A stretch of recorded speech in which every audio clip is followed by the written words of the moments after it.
فاسألوا أهل الذكر إن كنتم لا تعلمون. حامدا و مصلیا اما بعد. ناظرین، اس ویڈیو میں قرآن کریم کا رمضان المبارک کے ساتھ خصوصی تعلق کے حوالے سے بات کرنے والا ہوں. ویڈیو کو آخر تک ضرور دیکھیں.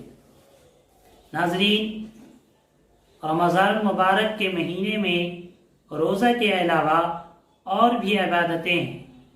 ان عبادتوں میں سے ایک قرآن کریم کی تلاوت کی کثرت ہے، یعنی قرآن کریم کی تلاوت اس مہینے میں زیادہ سے زیادہ کی جائے. اور اللہ تبارک و تعالیٰ کا ارشاد ہے، شہر رمضان الذی انزل فیہ القرآن، یعنی قرآن کریم کا نزول اللہ تبارک و تعالیٰ نے اسی ماہ مبارک میں فرمایا. تو اس سے قرآن کریم کا رمضان مبارک کے ساتھ ایک خاص تعلق اور ایک خاص قسم کی مناسبت معلوم ہوتی ہے. اسی طریقے سے ناظرین، اگر ہم نبی کریم صلی اللہ علیہ وسلم کا معمول دیکھیں تو ہر سال رمضان المبارک کے مہینے میں جبریل علیہ السلام کے ساتھ نبی اکرم صلی اللہ علیہ وسلم قرآن کریم کا دور کیا کرتے تھے.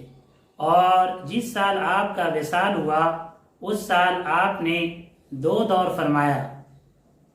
تو ان تمام باتوں سے اور اس سنت سے یہ معلوم ہوا کہ رمضان مبارک میں مطلوب اور مخصوص عبادتوں میں سے ایک قرآن کریم کی تلاوت کی کثرت ہے. اسی طریقے سے ایک حدیث ہے جو امام بیہقی نے روایت کی ہے کہ قرآن کریم اور روزہ دونوں سفارش کریں گے. قرآن کریم کہے گا کہ میں نے اسے سونے نہیں دیا، یعنی اور دنوں کے بنسبت کم سونے دیا، لہذا میری سفارش قبول فرما کر اسے بخش دیجیے. روزہ کہے گا کہ میں نے اسے دن میں کھانے پینے سے روکے رکھا. دونوں سفارش کریں گے. تو اس سے بھی پتہ چلتا ہے کہ قرآن کریم کی تلاوت رمضان مبارک میں ایک خاص قسم کی عبادت ہے. لہذا ناظرین، ہمیں اس ماہ مبارک میں قرآن کریم کی تلاوت کا خاص اہتمام کرنا چاہیے.